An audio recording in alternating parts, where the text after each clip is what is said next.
I think that software engineers will probably exist forever. Our ultimate thesis on IT systems within a large corporation is that once we understand the complex interaction of all your systems, people, workflows, and data, once we can map that out, then we can replace all those systems with a simple AI tool. There are a lot of roles that change with that too, but I do think software engineers will be around forever. The need to take our complex technology and make it adapt to our human needs isn't going away. Thanks for coming on the show, Christian. Happy to do, Elijah. So for those who don't know about Christian Hammer, do you mind just giving the quick 30-second soundbite of who you are and what you do? Sure. I'm now the CEO and founder of Vala AI. I'm a longtime technologist. I'm a podcaster with my own show, Techtastic. I'm an intentional optimist. And I've been doing this, I guess, this year's 31 years that I've been in technology leadership and trying to make the world a better place. I always think it's interesting to hear how people define themselves in their own world and their own view, because I did some sleuthing, and one, you're also quite an accomplished artist. And then also it sounds like, you are doing that farm life. So I feel like there are a couple lenses to you as well as the tech lover that you are. But let's start there actually. So 31 years in technology, right? But then you also are quite an accomplished oil painter. How does that happen? I feel like those two things are often in juxtaposition between each other. Well, I think that there's musicians too that fall into the same camp. I don't know. I've always looked at anything you want to do. I always want to be great at it. And so when it came to art, I think I was one of those people that as a child, my parents told me I was good at it. And so I just continued and I wanted to be better at it. And I've always been doing it. But at heart, and I didn't say this in the description of myself, I'm just a creator. I like to create things. And when it comes to painting, the thing I can create is joy. I can create a sense of wonder and create an emotional connection. And when it comes to technology, that's actually the same things I chase. I want to, I want to help somebody have a better day. I'll help them find what they're looking for. I'm going to help them with technology. And so for me, they're not really different. It's just a different set of tools. And coding came easy to me too. At a very young age, I was put in front of a computer and I found that I could do things that others couldn't, and that would excite them or interest them. And that just kept me interested. I kept digging in more and trying to be better at it and trying to do more with it. There's a lot of language and kind of seeking passion, seeking fulfillment. I think you actually kind of said it in a really succinct way, in a very relatable way, which is you were put in front of a computer and you were able to do things more easily than others could that brought delight to people. And I think that kind of shows obviously an aptitude, but kind of tied into aptitude is also an interest in being able to use, manipulate, like whatever words you want to put forth, paint, create, right, in a different way than someone who doesn't quite relate with painting or coding the same way. So what is it about those two modalities of creation that you think connected with you on such a deeper level? They're both extremely abstract. When you're starting to like painting, a lot of people think that you're reproducing the world in front of you. But the reality is that painting is a two-dimensional representation of something that happens in 4 dimensions, the 3 dimensions of, that we can see and interact with, and the 4th being time. And so it's an abstraction, no matter what you do, of that reality. And the same thing's true with computer languages and getting them to do something. It's like it's a fundamental, abstraction away from what you interact with in your real world. And both of those allow for incredible amounts of exploration that you can go down. I think that the computer has always been more interesting to me from the number of dimensions you can play with are far greater. Sitting down at a canvas, I'm stuck to the 2 dimensions of the paint, maybe 3 if you consider texture, right? But with the computer, you've got time. I can interact with you over time. I can do things over time. And so that's always been a high interest, but it's also because in one way they're very similar. They're complete abstractions from the real world. In other ways, they're the exact opposites. And that helps. When I get frustrated with something on the technology side and I need to go like clear my brain, Like our head of product for Vala, he says he's got a magic tractor. So he goes out on his lawnmower, his riding lawnmower, and when he's on it, that's when he has these profound insights. So for me, I call the thing poetic time, but it's really, I sit down, I start drawing, I start painting, and I'm not thinking about the hard thing I'm trying to solve on the computer or the business problem I'm trying to solve. I'm thinking about where the next brushstroke's going to go and how I'm going to make the shading look the way that I want or whatever. And the fact that I'm doing that allows that the back of your brain, the hard processing part, to not be distracted anymore. It can focus because your prefrontal cortex is focused on something else. And I find them incredibly helpful to each other. If I'm stuck on a painting, I sit down and start writing code, and it helps free up the painting in just bizarre ways. Also very common, I think, for creative minds. You hear about Elon Musk with video games. He does the same type of thing. I think it was Dostoevsky said he used to go for long walks on this new technology called sidewalks that was around in the 1800s, when it came out, right? And he would just go for walks and get, unstuck with the writer's block. Do you feel that there's very different parts of your brain than being triggered? Both, yes, you're not using your prefrontal cortex when you're shipping between the two, but they are both creative activities. But programming is obviously considered more very linear, very exacting, very, it's logic based, right? Yeah. Whereas art is generally, way less deterministic in terms of being able to create and play.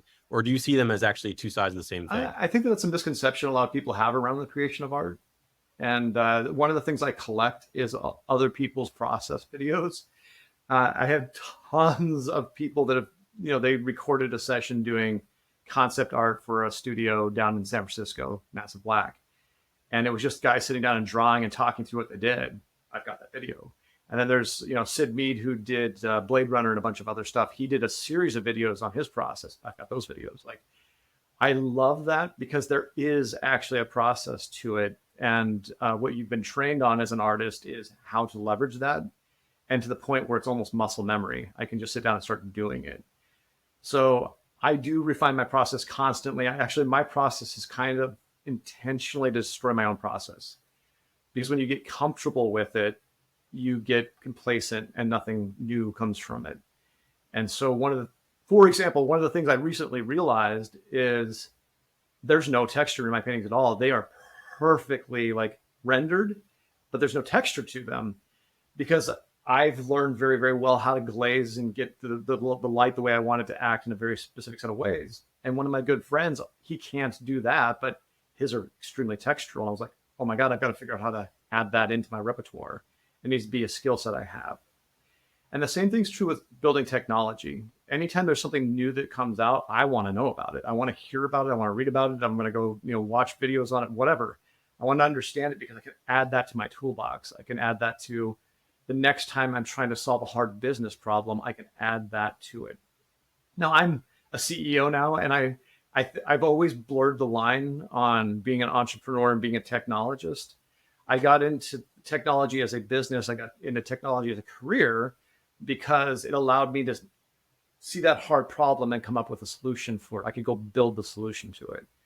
But I actually have been more of an entrepreneur in my own head. I didn't get into technology for the sake of a career. I got into it to solve problems. And now I'm finding that there are people that are far, far, better at any aspect of it. They can go deeper than I ever could because they're specialists. And so the other thing that I'll say about myself is I've always been kind of a generalist. I'm good at a lot of things. I don't know if I'm great at any.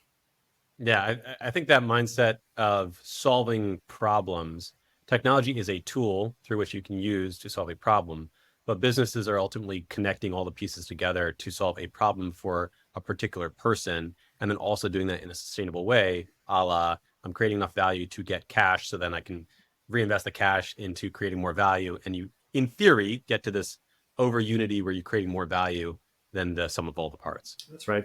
I mean, you're attempting to solve a problem and extract value from it in the form of money. And that's all a company is. So it's a very similar thing. Actually, if I look around this room at other things that I do, they're all in a similar vein. I really like solving problems. Problems are fun. With Vala specifically, you are working on almost a meta problem, if I will. So you're not just building a product to do X. You're building a product that is kind of helping replace some aspects of what a software developer would do on a daily basis or a monthly basis, or a company would allocate software engineers to do. So you're kind of looking at the process and saying, what are people currently doing? Can we build a thing to kind of do that or do it more effectively? And then building that kind of overlay on top of it. First of all, is that an accurate Yeah, characterization? I actually like And that. if it is, kind of talk about that meta process. Yeah, that's actually pretty good. I'll tell you a little bit of the evolution of it because it explains how we got here and how the messaging has changed. So it feels like a lifetime ago. I was at Wayfair during the pandemic, and we had built a system called Lighthouse, which was meant to really just be a data dictionary and to help people find the data they needed to do their jobs. So, And just describe data dictionary for anyone who's non-technical. like a dictionary, you look in it to find out where this data came from, what it means, and how it's used. And you also intentionally can see the lineage of it. So is it did I add this data with this data, create this new data? Like, how did it come about? So COVID shuts down supply chains around the world, but with Wayfair, our sales doubled because people were stuck at home. They were buying sofas and trying to make their house nice. Well, I'm the head of supply chain engineering, and we've got we've got a series of problems. The first is we're just in time, like everybody else. We have 7 days of inventory, right, or 15 days of inventory. All of a sudden, our sales double, so now we have 7.5 days of inventory. Well, nothing new's coming in. Customers still want the products. They've already paid for it. So we've got to find it. And the problem that we solved with Lighthouse was, well, any large complex organization, data is broken up into distinct silos. If I'm looking for inventory, I'm looking in whatever the system of record for inventory is, probably your warehouse management system, right? Well, that's great if the stuff's in the warehouse, but what if it's not? Where else might it be? And that's what I uncovered while we built that thing was, wait a second, the problem isn't that we don't build systems fast enough, that we're not keeping up with the needs of the business. The systems exist, the data is there. It's simply that the information is siloed into these different systems that I don't know about, I haven't been trained on, I don't have access to. So how do we tear those walls down? Because technical debt, as I define it, and this is what we always say we do, is the gap between the needs of the business and the technology's ability to address those needs. It's the gap in need. So if the organization needs to be able to find where the hell is this SKU so I can get it to this customer, but I don't have any tool that allows me to look that up, that's technical debt at that moment, right? So that's how we defined it. And when I started realizing that just solving technical debt in that way wasn't really solving technical debt. It is, but it's solving a much more profound problem, which is information is siloed. Individuals, especially if you're an information worker, which the vast majority of people I know in my world are, in fact, lawyers are too, they are specialist knowledge experts. They have information nobody else in the org has. Well, how do we make sure that when that information is needed by somebody else, they can get it? And there have been many failed paradigms in this, right? Intranet sites, failed paradigm in that. They were trying to copy what worked in the internet, but the motivations aren't there. I don't update my intranet site because I'm not getting advertising money for it. I'm not getting anything in return for the value I create having it.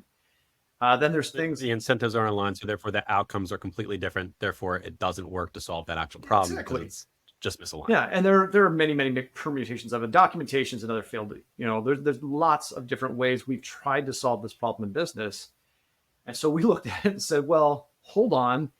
When we look at, there's two things we have to absolutely understand to tear these walls down. The first is, what systems do you use? What integrations have you built? And what technology have you custom built? We need to understand what that is. Part of that was, what systems do you use? What systems did you buy off the shelf, for example? Because the gap often lies there. yes, you might not know everything about your custom software. You might not know everything about your integrations. Cool, we'll give you that map, and we'll show you how your systems work. We'll tell you where you've got dead systems that aren't doing any work. Call them zombies. Like they're alive, but they shouldn't be. And then there's orphan systems that are like ones that aren't supported but need love because they are important. But then there's the black box stuff. I use SAP. I don't know what the workflow in SAP looks like or the database in it. I don't have access to that.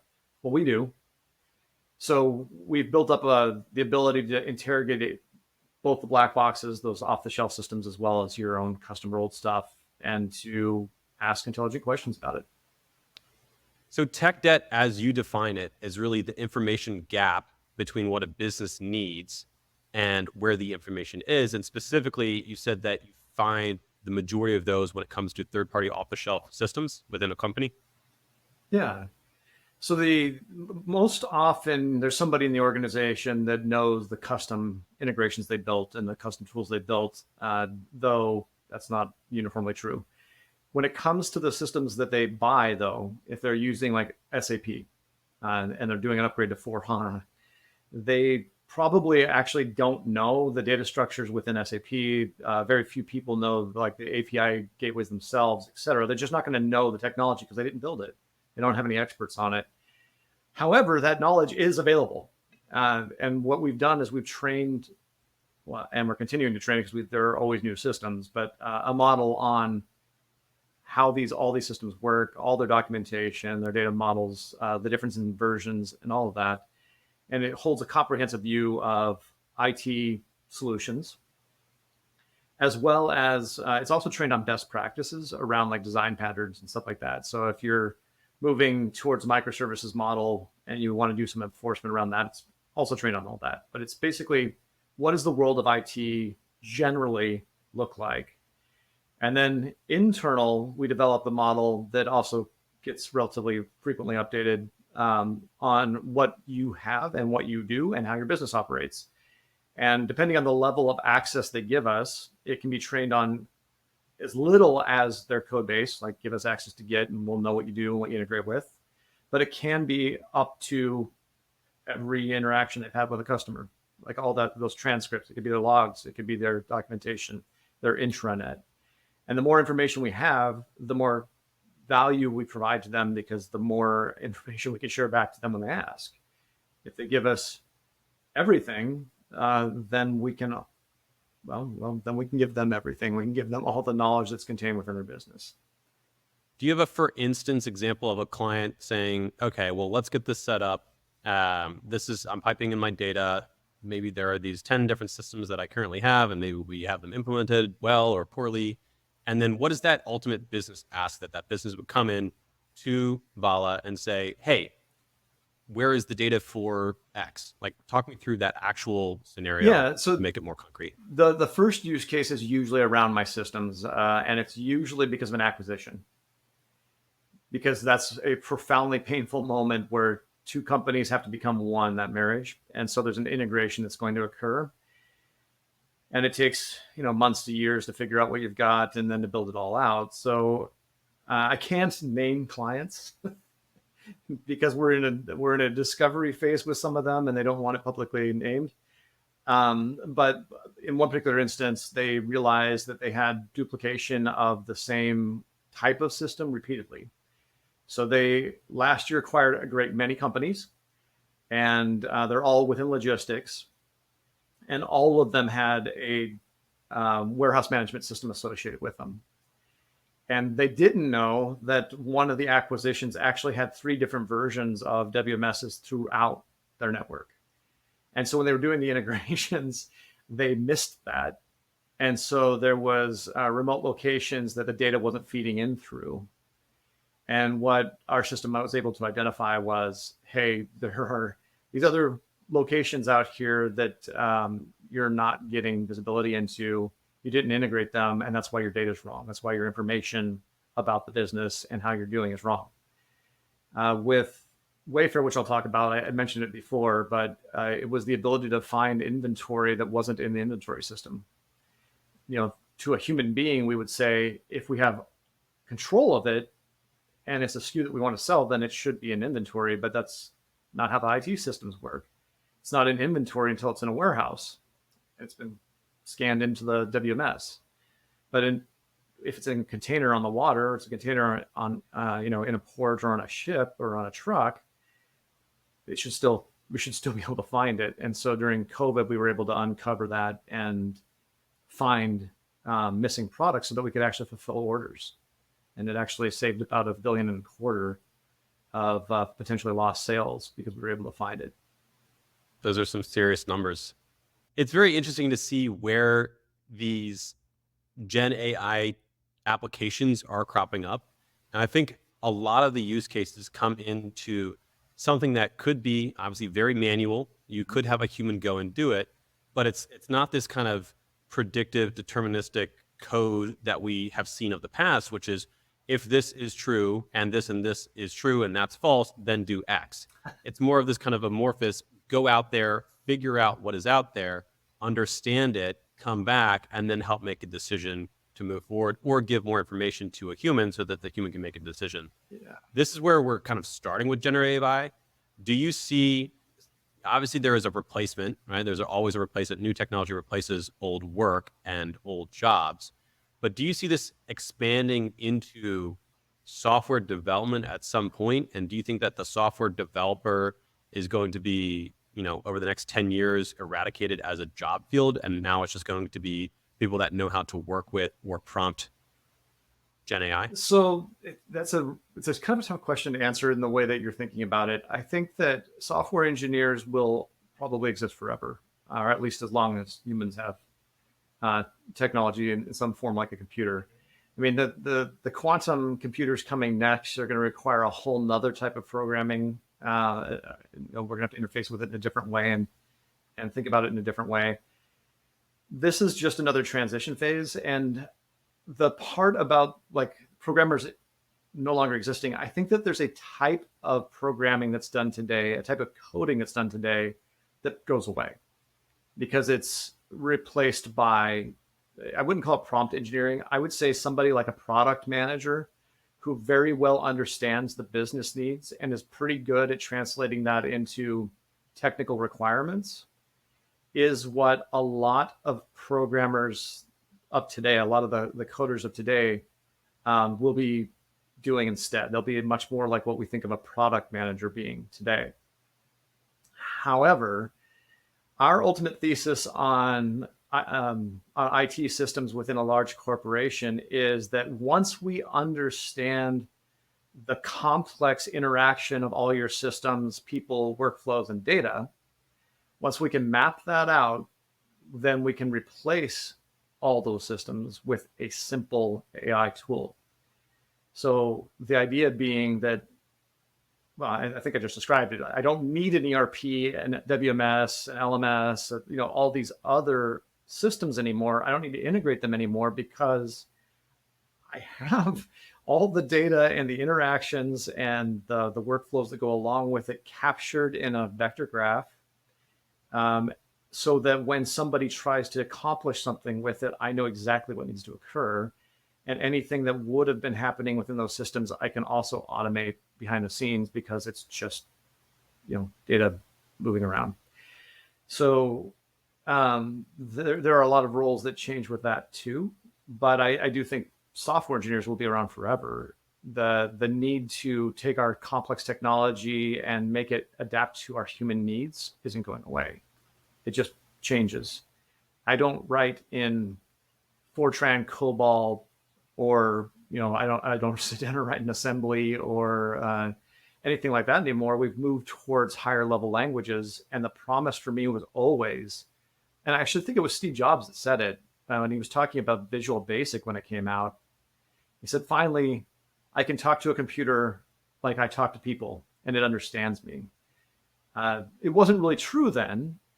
But it is now. With things like ChatGPT, I can ask the machine for what I desire, and it understands the context of that, and it can give me what I want. So that's what a programmer's always been in the job of doing, is translating that human need into something the machine understands. So yeah, it changes, but it changes, I think, in the most powerfully positive way there is.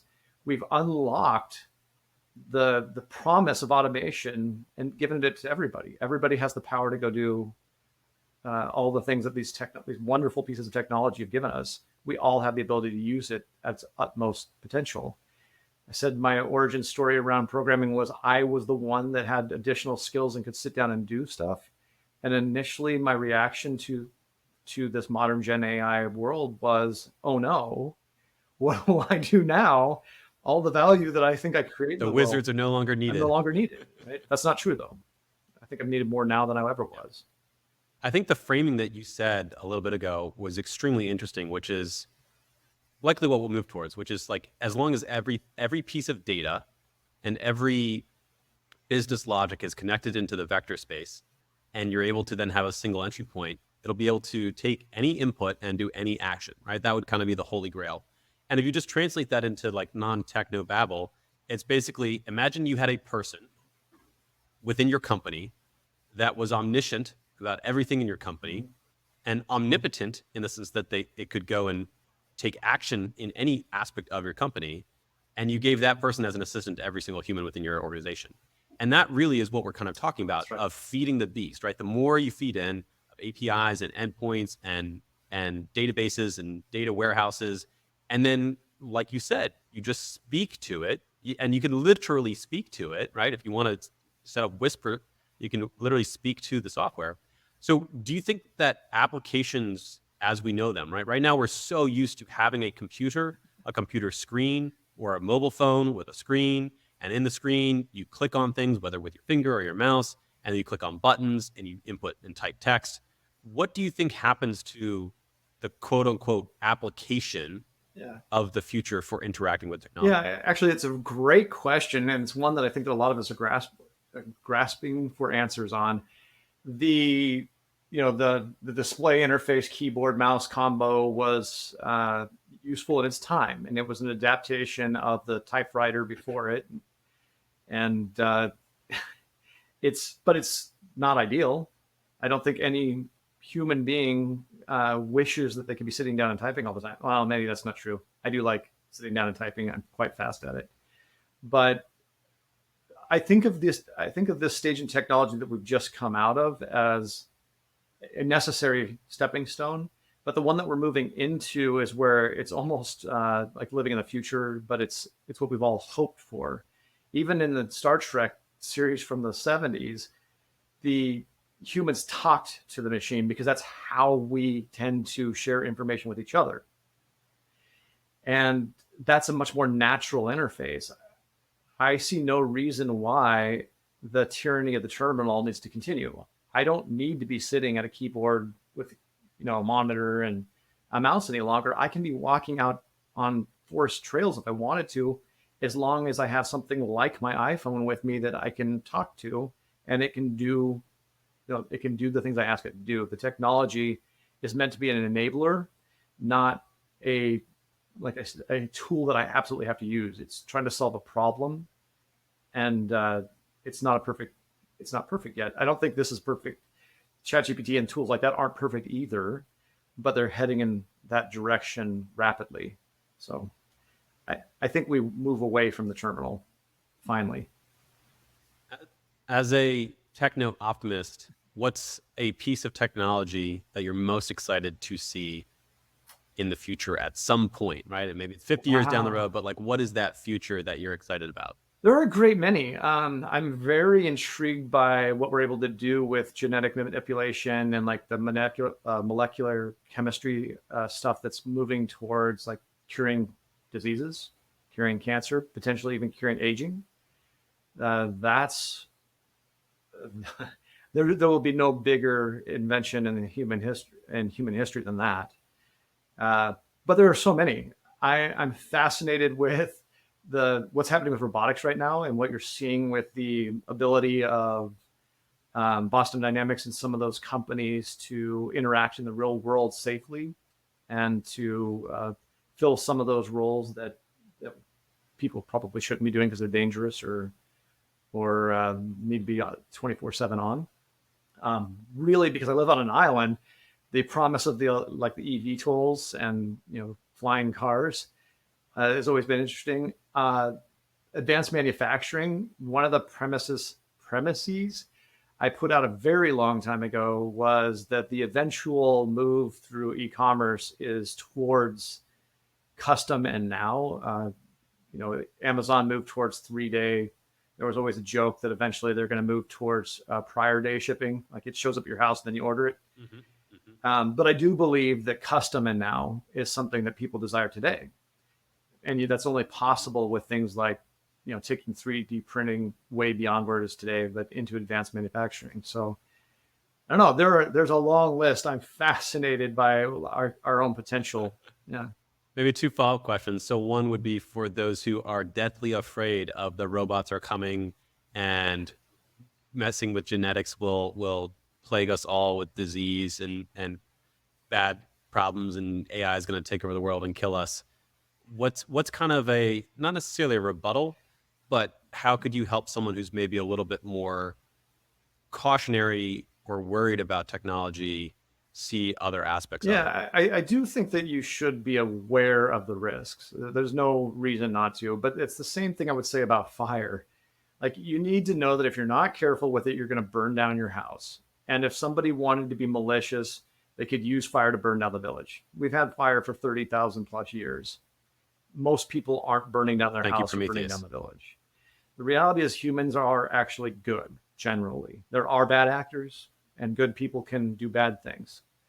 But the problem that has happened with AI is particularly Hollywood and science fiction authors will often throw human needs, wants, and desires onto this creation of ours. And they don't realize that the reason that we have these needs, wants, and desires is because of these bodies that we've evolved with. We are part, as we went from being monkeys to apes to humans, we had to form bands, right? We had to form tribes to exist because we don't have the strength of horses. We don't have the endurance of the horse either, but we also don't have fangs and claws. And like, we're basically very weak apes. It was our ability to come together as a tribe and to build tools that allowed us to continue to exist. And because of that tribal nature, we also have a need for hierarchy, because it's not implicit. We don't have to have extreme hierarchy, but like, there's usually within any tribe or band, there's some amount of hierarchy just so that there's calming influence on the group. And we've evolved that need. The way that manifests in modern society is the accumulation of wealth, prestige, and power. But our AI tools don't have those wants and desires. They only have the information that we give them. They don't have a body that needs food and water. So they don't have desire. They don't have need or want. They only have what we give them. It's like being afraid that the elephant is going to use fire to burn down your house, but it has no need for fire, it has no want for fire. So therefore it's like a non-issue. Right. It doesn't even want to burn your house down. So it's an irrational fear. Yeah. Last question. Yeah. I feel like I'm going to get a great answer from you.